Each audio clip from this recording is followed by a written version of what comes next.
The groom rejoined her reluctantly, his arm stiff at her waist, his attention divided. When the server returned to the room, he felt it again, stronger this time, a pull of recognition that made his stomach tighten. She caught his eye for half a second as she passed. Just long enough. His breath caught. The room seemed to narrow. Something in her gaze cut through him, calm and unwavering, holding knowledge he could not place but instinctively feared. She did not smile. She did not look away. She simply continued walking, leaving him standing there with a sudden, unmistakable sense that the night was no longer under control, and somewhere beneath the music, beneath the laughter, beneath the illusion of celebration, the balance of power began to shift. The longer the night stretched on, the more the wedding began to feel like a performance slowly losing its audience. Guests smiled on cue, clapped when expected, and posed for photos they would later caption with words like perfect and beautiful. Even as the energy thinned beneath their feet, the bride remained at the center of it all, glowing under attention, mistaking routine applause for genuine admiration. She did not notice how often people glanced past her now, toward the edges of the room, toward something unspoken that had settled in the air. The server continued her work with quiet intention. Each step she took was deliberate, measured, as though she were pacing herself through something far more important than a reception schedule. She no longer avoided the groom's side of the room. Instead, she moved through it naturally, letting proximity do what confrontation could not. She understood timing. She always had. Revenge was not about speed. It was about precision, about allowing truth to arrive when it could no longer be dismissed. The groom tried to distract himself. He laughed when spoken to, nodded through conversations, and pretended to listen to compliments about the ceremony. But his attention kept drifting back, pulled by a sense of familiarity he could not shake. Each time he saw the server, something tightened in his chest, a pressure that felt uncomfortably like guilt. Her presence stirred memories he had sealed away years ago, memories he had convinced himself were no longer relevant, no longer real. He remembered promises spoken in low voices, plans made before life became complicated, before ambition demanded sacrifice. He remembered a phone call that had never been returned, a disappearance he had accepted because it was easier than searching for answers. Standing there now, surrounded by luxury and expectation, he felt the weight of those choices press against him. He told himself it was coincidence. People looked alike all the time. Memory was unreliable. The past stayed in the past. But his body did not believe the lie. Across the room, the bride laughed loudly, her confidence unshaken. She had already moved on from the incident, convinced it had reinforced her authority rather than undermined it. She did not see the way the groom's attention fractured, how often his eyes followed a figure he was supposed not to notice. She was too busy ensuring the night remained about her, too certain that nothing and no one in this room had the power to challenge her.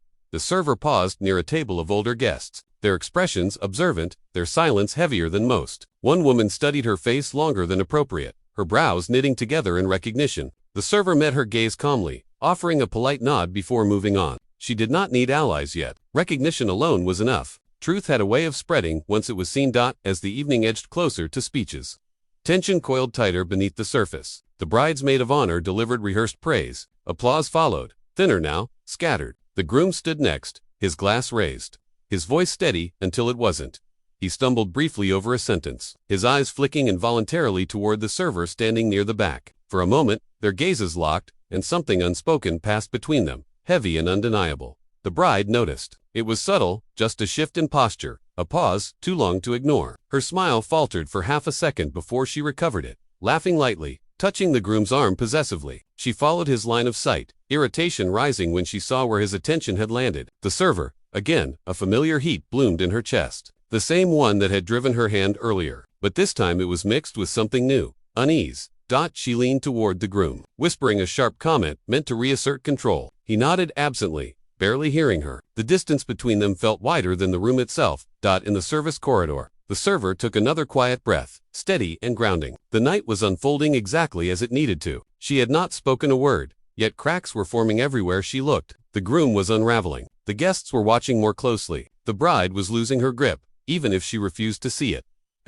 She returned to the hall just as the bride stood to make another announcement, her voice bright, her tone commanding. The server passed close enough to hear the forced confidence beneath the words, close enough for the bride to notice her again. Their eyes met briefly, and for the first time, the bride felt something she did not recognize immediately. Not defiance, not fear, but certainty. The server moved on without a word, leaving the bride standing there with a strange chill crawling up her spine, a sense that something irreversible had already begun. Somewhere inside her, instinct whispered that the woman she had struck was not finished, that the silence surrounding her was not submission but patience, and patience, she would soon learn, was far more dangerous. By the time the first guests started drifting toward the dance floor, The bride could feel it, not see it clearly, not name it yet, but feel it pressing against her confidence like a hairline crack beneath polished glass. The room still revolved around her in theory, yet something subtle had shifted. Conversations stopped when she approached. Smiles appeared a fraction too late. Laughter faded faster than it should have. To anyone else, it might have meant nothing.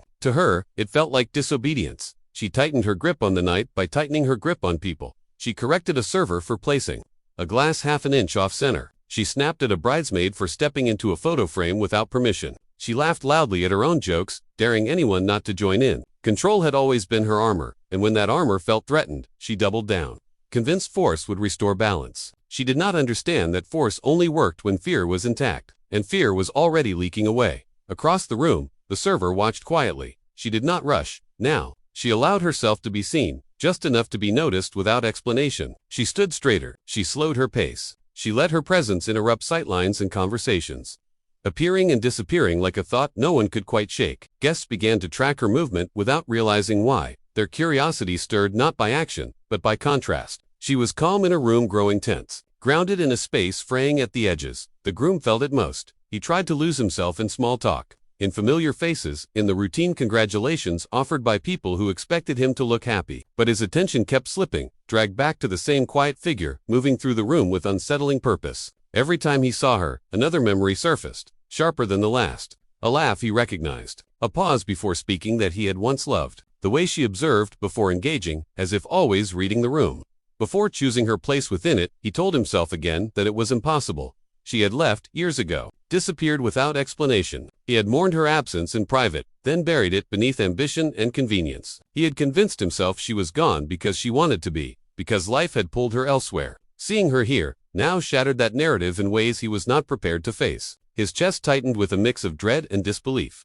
When she passed near him again, closer this time, he caught the faintest trace of a familiar scent. Not perfume, something simpler, something unmistakably hers. His hand trembled around his glass. He set it down untouched. The bride noticed the two dots. She followed his gaze openly now, irritation flaring when she realized it was the same server again, the one from earlier, the one she had already dealt with. A pulse of anger surged through her, fueled by the uncomfortable awareness that this woman had somehow remained relevant without permission. She excused herself sharply from a conversation and moved toward the edge of the room, heels striking the floor with deliberate authority. She stopped just short of confrontation, choosing instead to observe. The server stood near the terrace doors, framed by the city lights beyond the glass. The contrast was striking. The noise of the reception dulled around her, as if the space itself had decided to give her room. The bride watched as the groom drifted closer, drawn by something he no longer bothered to hide. Their proximity sent a cold spike through her chest. Then the groom looked directly at the server's face, not in passing, not distracted. Fully. The wedding was designed to be unforgettable, not because of love, but because of power. Every detail announced it loudly. From the towering white floral walls to the gold-lined aisles that guided guests like obedient witnesses toward their seats. This was not a celebration meant to feel warm. It was meant to feel impressive. The kind of wedding people would talk about for years. Not because it moved them, but because it reminded them who stood above them. The bride understood that better than anyone else in the room.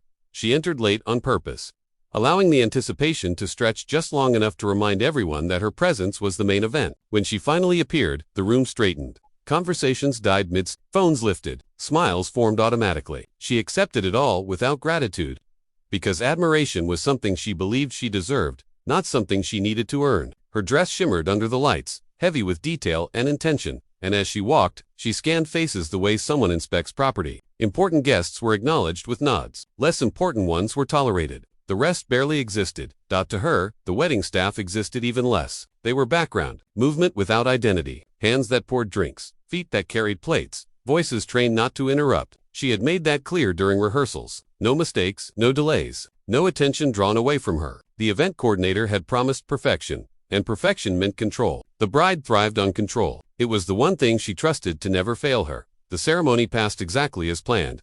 Every vow delivered for effect rather than meaning. Every kiss performed for cameras rather than connection. When applause erupted, it felt rehearsed, almost mechanical. The bride smiled wider, soaking it in, already thinking about the reception where she would finally relax into her authority. By the time guests moved into the banquet hall, she was ready to enjoy herself. The room glittered. Crystal glasses caught the light. Music hummed softly beneath conversation. Servers flowed through the space like a quiet current, each dressed identically, each trained to disappear. Among them was one server who moved more slowly than the rest, not from clumsiness, but from caution. She observed before acting. She adjusted her path when guests stepped unexpectedly. She kept her eyes lowered, but not unfocused. She was paying attention. As the bride made her way toward the center of the room, laughter surrounding her like a shield. The server turned at the wrong moment. A tray brushed the bride's arm, barely enough to register as contact. It was insignificant, accidental, the kind of thing most people would ignore, but the bride did not ignore anything.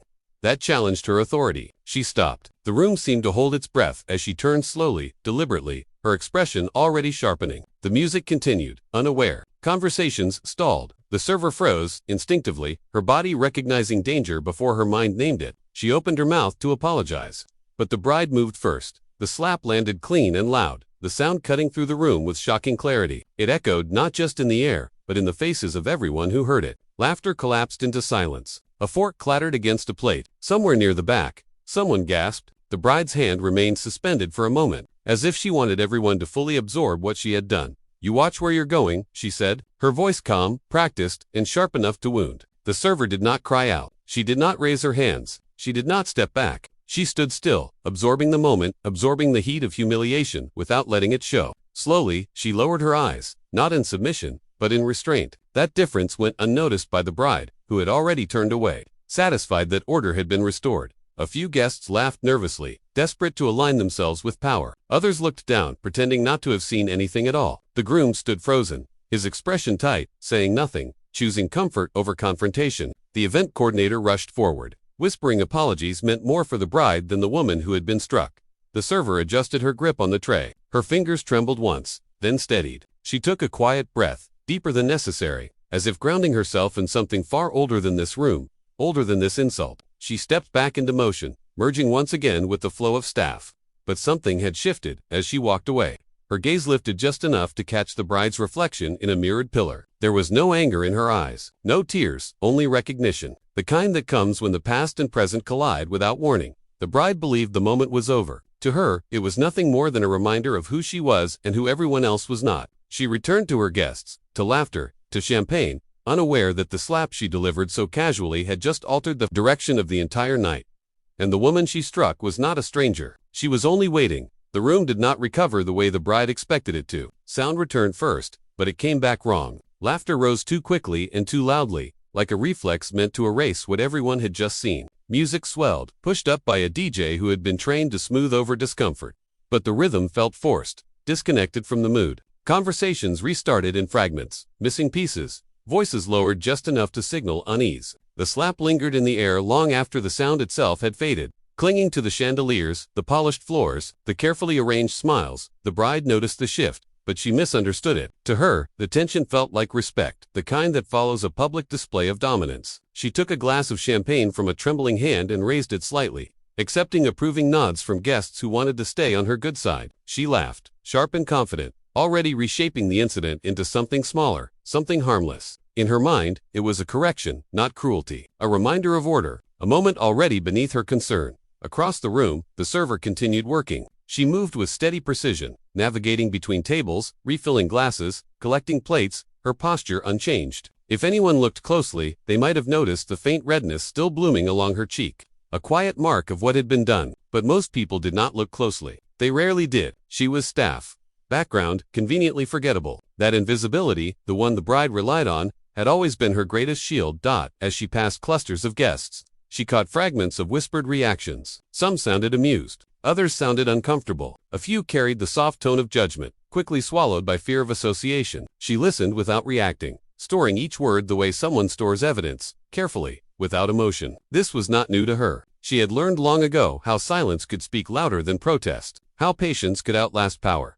The groom stood near the bar, a drink untouched in his hand, his gaze fixed somewhere far from the celebration. He had seen the slap clearly. He had felt the room turn, and yet, he had done nothing. That truth weighed on him more heavily than the glass he held. He told himself there had been no time, no right moment, no way to intervene without making things worse. Excuses stacked easily in his mind, but none of them settled the unease tightening in his chest. Then he saw the server again. She moved past him, close enough that he caught the familiar way she tilted her head when navigating tight spaces, the measured pace she used when she wanted to stay unnoticed. Something stirred, not recognition yet, but disturbance, a feeling like a word on the tip of his tongue that refused to surface. He watched her longer than necessary, trying to place what unsettled him, before looking away. Annoyed with himself for noticing at all, the bride clinked her glass for attention, launching into a toast that painted the evening as flawless. Her words were polished, rehearsed, and met with applause that came half a second too late. She smiled through it anyway, feeding on the response. Blind to the way eyes drifted away from her when she wasn't speaking, she did not notice the subtle shift in loyalty happening beneath the surface. The way discomfort quietly realigns sympathy.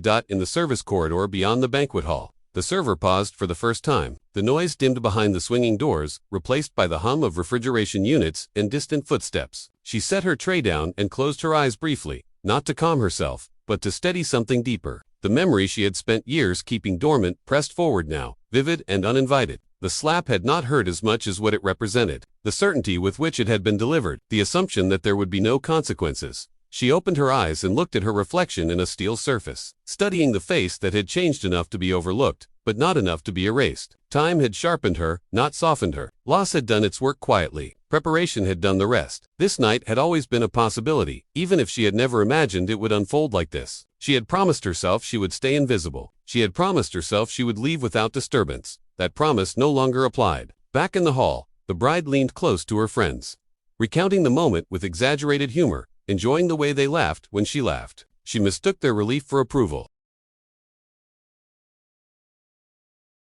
The color drained from him, his posture shifted, shoulders stiffening, breath catching in a way the bride had never seen before. His mouth opened slightly, as if to speak, then closed again, the moment stretching until it became impossible to ignore. Guests nearby sensed it too, their conversations faltering as they felt the gravity of something unfolding just out of reach.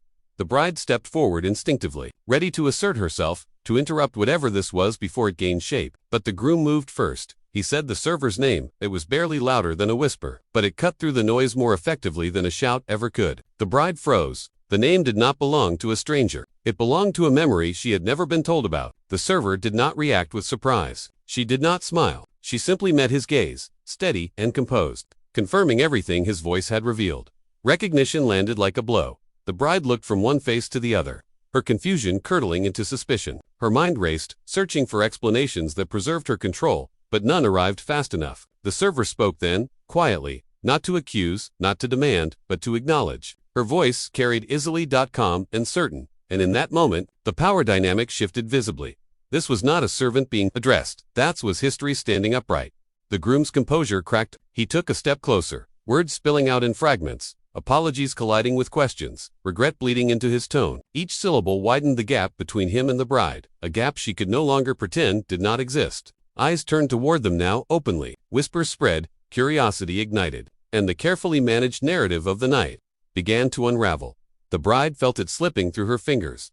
The attention she had commanded all evening was no longer hers alone. Control was no longer absolute. For the first time that night, she was not directing the scene. She was reacting to it. And the woman she had slapped earlier stood at the center of the shift, calm, patient, and entirely unmoved by the chaos unfolding around her. The bride had believed the slap ended the moment she was only beginning to understand that it had started something far bigger. The room no longer belonged to the bride. She sensed it before she fully understood it, the way a person feels the ground shift before an earthquake reveals itself. Conversations had stopped pretending to flow. Guests were no longer watching out of politeness or obligation. They were watching because something real was happening. Something unscripted, and unscripted moments were far more powerful than any display of wealth. The bride stood rigid, her smile fixed in place as though it could still command obedience. Her mind raced, trying to catch up to the scene forming in front of her. The groom stood too close to the server now, close enough that their shared history felt visible, even to those who knew nothing of it. His voice had dropped, stripped of ceremony, stripped of performance. Whatever he was saying was not meant for an audience, yet the entire room leaned in, drawn by the weight of Ruth spilling through his tone.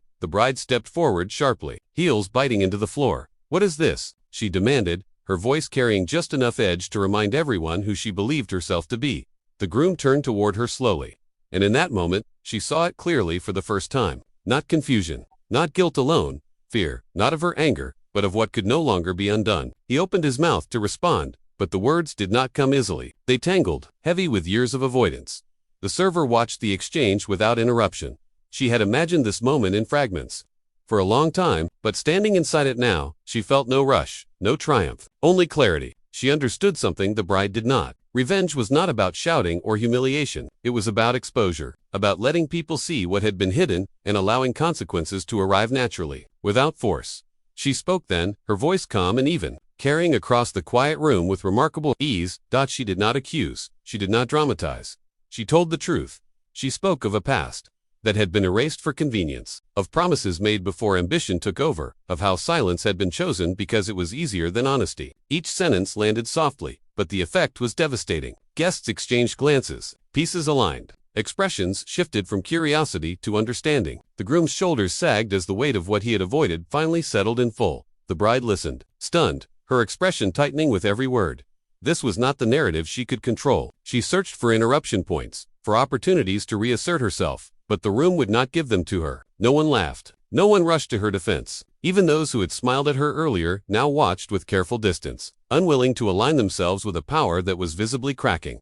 When the server finished speaking, silence followed. Not awkward silence, heavy silence, the kind that forces reflection. The bride laughed suddenly, sharply, trying to puncture the moment. She waved a dismissive hand, as though truth could be brushed aside as easily as a mistake. She turned toward the groom, demanding explanation, loyalty, reassurance. What she received instead was hesitation. That hesitation was louder than any confession. The groom did not move toward her. He did not reach for her hand. He looked at the server instead, his expression undone, stripped of the confidence he had worn all evening. In that look was regret, recognition, and something else the bride had never inspired in him, accountability. The bride felt it then, the full collapse of certainty. She turned back toward the server, anger flaring hot and desperate. She opened her mouth, ready to strike again. Not with her hand this time, but with words sharp enough to wound. But before she could speak, the server met her gaze directly. Not with defiance, not with hatred, with calm.